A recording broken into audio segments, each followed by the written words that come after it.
नमस्कार मित्रांनो, स्वागत आहे तुमचं नर्सिंग ट्युटोरियल आपल्या या चॅनलवरती। आज आपण बघणार आहोत गृहभेट। तर गृहभेट आता हा 25चा आत्ता आलेला पेपर आहे, यावर्षी आलेला, मागच्या महिन्यामध्येच एक्झाम झाली एएनएमची। तर मग आपण त्याच्यामध्ये गृहभेट आलेली नाही ती बघा एकदा। तर गृहभेटीचं काय आलेले याच्यामध्ये तर आलेलं नाही, जोड्या लावामध्ये चुकी बरोबर मध्ये नाही, शीतसाखळी आलेली, समुपदेशन आशाचा व्हिडिओ आपल्या चॅनलवरती अपलोडेड आहे। समुपदेशन शीतसाखळी समुपदेशन हे टाकून देईन मी। जागतिक आरोग्य संघटना WHO आलेलं आहे। आणि गृहभेट हे बघा, गृहभेट आलेली आहे। गृहभेटीची तत्वे टिपामध्ये 5 मार्काला विचारली जाते, 15 मार्काला किंवा 5 मार्काला ही गृहभेट विचारली जाते। म्हणजे जाते एएनएमच्या आणि जेएनएमच्या दोन्ही विद्यार्थ्यांसाठी हा व्हिडिओ अत्यंत महत्त्वाचा ठरणार आहे। तर सर्वांनी बघा। आता आरोग्याची व्याख्या, आरोग्यावर परिणाम करणारे घटक, संवादाची व्याख्या आपल्याकडे 15 मार्काचा अपलोडेड व्हिडिओ आहे, चॅनलवरती जाऊन बघू शकता। एएनएमच्या जबाबदारी आता गृहभेट। आता गृहभेटीचं मी व्यवस्थित बुक्समधून फोटो काढून तुम्हाला समजून सांगते गृहभेट कन्सेप्ट काय आहे। तर गृहभेट काय, आपण घरोघरी जाऊन ज्यांना आरोग्य शिक्षण देतो यालाच आपण काय म्हणतो, गृहभेट म्हणतो। समजलं? डायरेक्ट घरापर्यंत जातो ना आपण त्या कर्मचाऱ्याच्या आपल्या रुग्णाच्या। तर याच्यामध्ये उद्देश काय काय, उद्देश 7च उद्देश असतात गृहभेटीचे, आणि तुम्ही 6 लिहिले तरी सफिशियंट आहे। तर आपण गृहभेट पहिली काय साठी देतो लक्षात ठेवा। आता आम्ही गृहभेट देते एका रुग्णाला, तर कशासाठी देणार आहे, त्याची कुटुंबाची पाहणी करण्यासाठी। आता कुटुंबाची पाहणी कशासाठी करणार मी, कोणताही आजार होऊ नये म्हणून प्रतिबंध करण्यासाठी। समजलं? आणि गृहपरिचर्या, मग गृह म्हणजे आपण त्यांना घरी जाऊन सेवा देतोय ना, मग त्याला काय म्हणू आपण, गृहपरिचर्या देणे। त्याच्यानंतर चौथं काय येणार आहे, आरोग्य संवर्धन करणे। आता आपण प्रतिबंधन केलं, परिचर्या दिली, मग त्याच्यामुळे काय होणार आहे, आरोग्याचे संवर्धन होणार आहे, आरोग्य चांगले टिकले जाणार आहे। त्याच्यानंतर काय होणार आहे, काही आजार असेल तर त्याचा पाठपुरावा करणार आहे, तर पाठपुरावा करणे। आणि माता आणि बालसंगोपन। आता गृहभेट सर्वप्रथम मेन टॉपिक काय, गृहभेटीचा मेन एम्स काय आहे, तर त्याच्यामध्ये माता, जी माता असते गरोदर माता, आणि बालसंगोपन म्हणजे जे बाळ मोठं होत असतं त्याच्यावर जास्त लक्ष केंद्रित करायचे। त्याच्याकडून काय होणार आहे, माता बाल संगोपन। आणि नंतर येतं आरोग्य शिक्षण। आरोग्य शिक्षण आपण कशामध्ये पण टाकू शकतो। आरोग्य शिक्षण तर आपण घरी गेल्यानंतर काय करणार आहे, तर आरोग्य शिक्षण। आता हे 7 टॉपिक आहे, आता मी वाचून दाखते एकदा, समजले सर्वांना?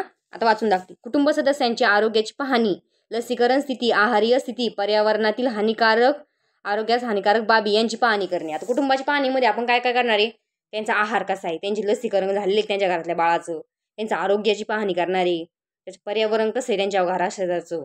समजलं? कुटुंबाच्या पाहणीमध्ये आपण एवढं लिहू शकतो। तुमच्या मनाने लिहिलं तरी काही हरकत नाही, फक्त हे मेन टॉपिक जे हायलाईट केलेले ते चुकता कामा नये। आता प्रतिबंधन करणार आहेत, प्रतिबंधन कोणत्याही रोगापासून, आरोग्य शिक्षण देऊन कोणत्याही रोगापासून आपण काय करणार आहे, आजाराचे प्रतिबंधन करणार आहे। नंतर गृहपरिचर्या, आवश्यक कृती प्रात्यक्षिक करून दाखवणे। त्यांना प्रात्यक्षिक करून दाखवायचं, हँड वॉशिंगची पद्धत करून दाखवायची। प्रात्यक्षिक करून दाखवल्यानंतर काय होणार आहे, जे आपण ऐकतो ते आपण विसरतो, जे आपण बघतो ते आपण थोडं लक्षात ठेवतो ना, त्यामुळे। समजलं तुम्हाला? मग आता गृहपरिचर्या, मग संवर्धन कसे होणार आहे, उत्तम आरोग्य प्राप्तीसाठी आरोग्य शिक्षण देणे। तर आरोग्य शिक्षण चांगलं दिलं, आरोग्य शिक्षणामध्ये आपण त्यांना जेवढं सांगता येईल चांगलं आरोग्याविषयक आणि आरोग्याचे महत्त्व समजून सांगितले, तर काय होणार आहे, आरोग्याचे संवर्धन होणार आहे। इथून पुढे काय करेन, ते काळजी घेईल आपल्या आरोग्याची। नंतर पाठपुरावा करणे। आता PSC शालेय तपासणी, म्हणजे शाळेत एखाद्या तपासणीसाठी जातात ना, तर तिथं काय होणार आहे, औद्योगिक ठिकाणी ज्या आरोग्य समस्या शोधून काढल्या आहे त्याचा पाठपुरावा करायचा आहे, उपचार द्यायचा, पाठपुरावा करायचा, परत ते औषध उपचार घेतो की नाही। आता क्षयरोगाचं कसं असतं, डॉट्स उपचार थेरपी राहते, तर मग आपण त्यांच्या घरी गृहपरिचर्या देऊन घेता का नाही घेता पाठपुरावा करतो ना, तसं करायचं। माता बाल संगोपन, तर MMR म्हणजे काय, माता मृत्यूदर, आणि IMR इन्फंट मॉर्टॅलिटी रेट। तर मग याच्यामध्ये अर्भक मृत्यूदर म्हणजे माता मृत्यूदर आणि बाल मृत्यूदर कमी करण्यास प्रयत्न करतो आपण। सर्वात महत्त्वाचं आपला उद्देश हाच या गृहभेटीचा म्हणजे कारण आता उद्याचं भविष्य काय, बाळ आहे, आपले जे बाळ आहे ना, उद्याचं भविष्य आहे भारताचं किंवा आपल्या देशाचं। त्यामुळं त्याच्यानंतर येतं आपलं आरोग्य शिक्षण, मग प्रतिबंधात्मक, संवर्धनात्मक, पुनरावासनात्मक आरोग्य शिक्षण देणे। प्रतिबंधन म्हणजे आजार होऊच नाही, झाला तर आरोग्याचे संवर्धन कसे करायचे, आणि त्याच्यानंतर त्याला बरं झाल्यानंतर पुनर्वसन कसं करायचं, एवढं आपण शिकू शकतो आरोग्य शिक्षणामध्ये। समजलं? आता गृहभेटीचे तत्वे काय काय, तर गृहभेटीचे तत्वे 5 मार्काला IMP क्वेश्चन, आता याच्यामध्येच 5 मार्काला विचारलेलं आहे।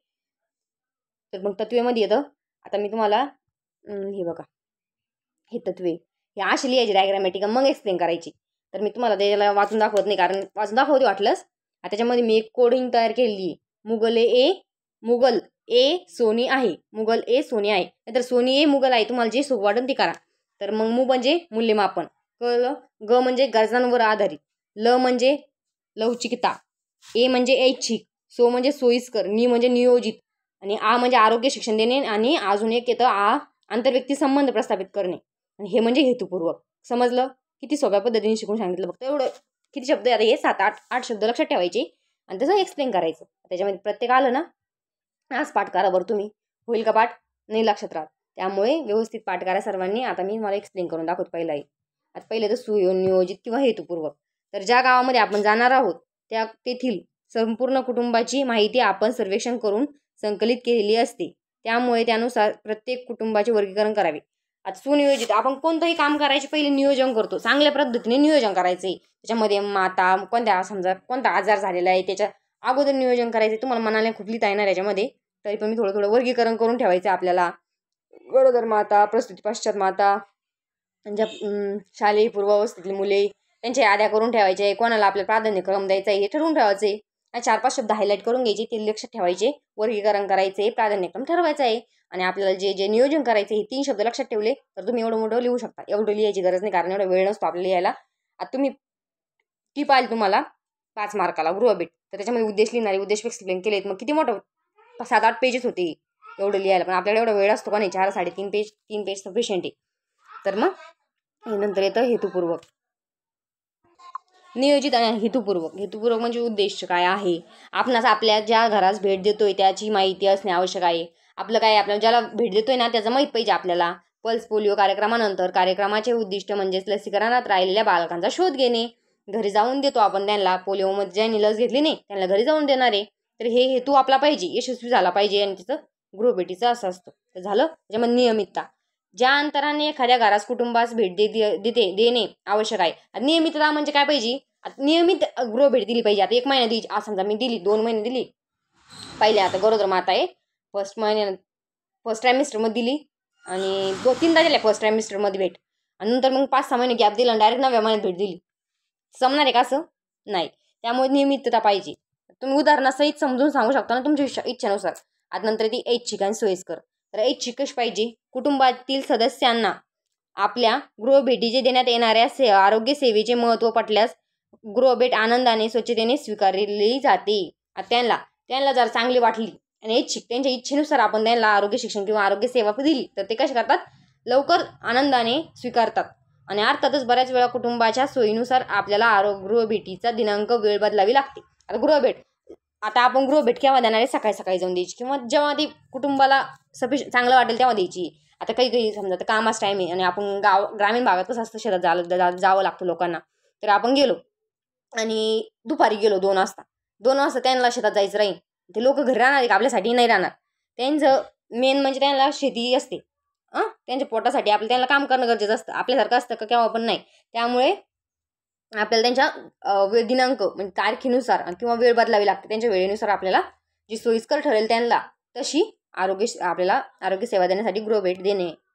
नंतर येतं आंतरव्यक्ती संबंध प्रस्थापित करणे. आंतरव्यक्ती संबंध म्हणजे आपल्या दोघांमध्ये जर आपण बोलतोय, आता मी तुमच्याशी बोलतीये, तर आपल्यामध्ये कोणता संबंध झाला? आंतरव्यक्ती संबंध प्रस्थापित झाला. तर हा संबंध कसा पाहिजे? एकदम चांगला पाहिजे. आणि वाईट वाकडं येड्यावाकडं बोलायचं का नाही?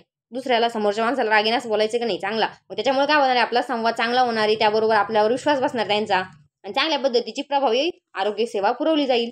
नंतर येतं आपलं आरोग्य शिक्षण. आरोग्य शिक्षण म्हणजे सुसंवाद प्रस्थापित झाल्यामुळे लसीकरण, आहार, बाल आरोग्य, वैयक्तिक सार्वजनिक स्वच्छतेच्या सवयी, कुटुंब नियोजन, आरोग्य सेवा याबाबत चांगले मार्गदर्शन देऊन कुटुंबाचे आरोग्य संवर्धन करण्यास मदत होते.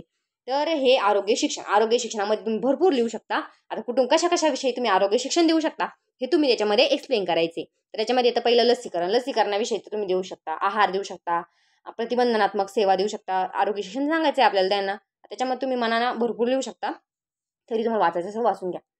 आता एवढं एक्सप्लेन करायला गेलं वेळ जास्त लागतोय ना, तर मी माझ्या भाषेमध्ये तुम्हाला सोप्या भाषेत. आता ही पुस्तकी भाषा थोडी अवघड असते.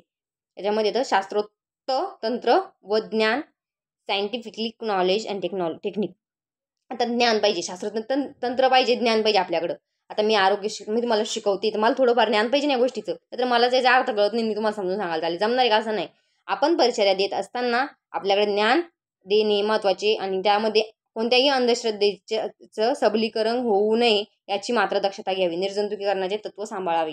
आता मी गृहभेट देते, एखाद्याला काही इंजेक्शन वगैरे किंवा आपण काही स्फुटमचं त्याचं सॅम्पल घेतलं वगैरे, तर मग निर्जंतुकीची काळजी घेणे, मला सांभाळणे आणि आपले जे इन्फेक्टेड आहे ते वेगळं ठेवायचे, हे टेक्निक पाहिजे माझ्याकडे. कोणतंही काम व्यवस्थित हाताळण्याचं. आता त्याच्यामध्ये अजून नोंदी व अहवाल. आता मी गृहभेट दिली तर त्याच्यामध्ये नोंदी व अहवाल ठेवणे गरजेचे आहे. आता हे तुम्हाला नोंदी व अहवाल आलं, ज्ञान आलं, ह्या 2 गोष्टी तर आपण लिहिल्या नाही. आता एवढं कोणी बघणार आहे तुमचं नाही. नोंदी व अहवाल शेवटला लिहायचं तुम्ही. लिहा आलं लक्षात तर, नाही तर मग तुम्ही जेवढे तत्वे लिहिलेले तेवढे एक्सप्लेन केले तरी सफिशियंट आहे. पण आता ही बुक्समध्ये जसं दिलेलं तसं घेतलं मी. पण तुमचे अजून 2 ॲड होत आहे ना पॉईंट, लक्षात राहिले तर. पेपरच्या वेळेस सगळं ॲज इट इज लक्षात येतं का नाही, थोडंफार विसर इकडं तिकडं होतं राहतं. तर मग याच्यामध्ये नोंदी, आपण जेवढं काम केलं आहे, जे आढावा गेला आपला कामाचा, त्या नोंदी ठेवायच्या आहे. त्याच्यानंतर अहवाल सादर करायचा वरिष्ठांना. मग त्याच्यानंतर मूल्यमापन करायचं, आपण जेवढ्या सेवा पुरवल्या त्याचं काही आलं का, त्याचं आपल्याला पॉझिटिव्ह इफेक्ट दिसतोय का, समजलं. त्याच्यानंतर येतो गृहभेटीचे तंत्र विचारले जाते 5 मार्काला. तर मग technique of the home visit. तर घरात प्रवेश केल्यानंतर वरिष्ठांना अभिवादन करावे. आता आपण कसं करायचं घरात गेल्यानंतर, प्रत्येक गोष्ट सांगितलेली आहे आपल्याला नर्सिंगमध्ये, कसं वागायचं समोरच्या माणसाशी. आता घरी गेल्या तुम्ही माणसांना काय, आम्ही गृहभेट द्यायला आलो आणि बसायचं कोण पेशंट आहे आणि आम्ही तुम्हाला समजा असं नाही करायचं. आधी काय करायचं, मोठ्या माणसाचा वरिष्ठांना अभिवादन करायचे, नमस्कार म्हणायचं. अगदी आजोबापासून लहान मुलांपर्यंत संपर्क साधायचा. याचं नाव काय आहे, असं एकदम फॉर्मली नाही बोलायचं, आपल्या इनफॉर्मली त्यांच्याशी संवाद साधायचा आहे. मग एकदम कामावर विषयावर बोलू नये. सांगितलं कसं आहे, किती व्यवस्थित समजून सांगितलेलं, एकदम सोप्या भाषेत सांगितलेले. त्याच्यानंतर एकदम कामाच्या विषयावर बोलायचं आहे का नाही, अनौपचारिक संवाद साधायचा आहे, इन्फॉर्मल, समजलं ना. चौकशी करावी, वातावरण अनौपचारिक बनवावे त्यांना एकदम. आणि शेती, हवा, पाणी याबद्दल माहिती, कुटुंबाच्या विषयावर बोलणे, नुकतीच चांगली घटना घडली असल्यास शुभेच्छा देणे, वाईट घटना घडली असल्यास म्हणजे काही कोणी एक्सपायर झाले असलं त्यांच्याशी काय करणे, संवेदना व्यक्त करावी. खूप वाईट झालं, असं झालं, चांगलं जर झालं तर खूप चांगलं झालं बाबा, असं ना. नंतर येतं लाभार्थीच्या गरजेप्रमाणे मूळ विषयाकडे वळावे. आता लाभार्थ्याचे विषय समजून घ्यायचा, ते बोलण्यातून आपल्याला सांगून देतात आमच्याकडे असाच प्रॉब्लेम आहे. आणि गावाकडे कसं असतं, गृहभेटीला गेल्यानंतर ते आपल्याबरोबर व्यवस्थित सगळं असं मनमोकळ्यापणाने सांगतात तसं. आणि घरात गेल्यानंतर फक्त सेवेबाबत लाभार्थ्यांशी बोलू नये. त्यांची शंका, प्रश्न, त्यांचं मत कसं आहे, त्यांचे संवाद साधून त्यांचे मत परिवर्तन करावे, समजलं. नंतर येतं घरातील स्त्री ही आरोग्यविषयक सर्वच प्रश्नांची निगडीत असलेल्या तिच्या अवश्य सुसंवाद साधावा. या भेटीमध्ये आरोग्य सेवेविषयी सल्ला दिला असल्यास प्रत्यक्ष सेवा घेण्याबाबत पुढील संपर्क आवश्यक असेल तर ती भेट ठरवून द्यावी. आता सपोज आपल्याकडे नाही आहे ती जी त्यांना पाहिजे, किंवा आपल्याकडे त्याचं ज्ञान नाही आहे, स्पेशलिस्ट डॉक्टरकडे पाठवायचं, तर त्यांच्याशी संवाद साधून द्यायचं त्यांचा. मग त्यामुळे काय होणार आहे, लाभार्थ्याविषयी आपली काळजी व विश्वासार्हता वाढेल. त्यांना वाटतं बाबा आपल्यासाठी यांनी एवढं केलं, तर मग आपल्यावर विश्वास बसेल आणि मग ते एकमेकांना सांगेल बाबा नाही मॅडम चांगलं आहे, किंवा यातनं सिस्टर चांगलं आहे. तर समजलं. तर अशा पद्धतीने हा क्वेश्चन खूप IMP 15 मार्काला किंवा 5 मार्काला विचारला जातो सर्वांनी. आता तुम्ही काय करता, रील्स बघता, व्हिडिओ बघता, तर हे बघण्याऐवजी आपल्या अभ्यासाचं बघितलं तरी चांगलं आहे. आणि व्हिडिओला लाईक करा, शेअर करा, सबस्क्राईब करा. व्हिडिओ अजिबात तुम्ही शेअर करत नाही आहे, तर असेच व्हिडिओ बघण्यासाठी आपल्या चॅनलला सबस्क्राईब करा. धन्यवाद.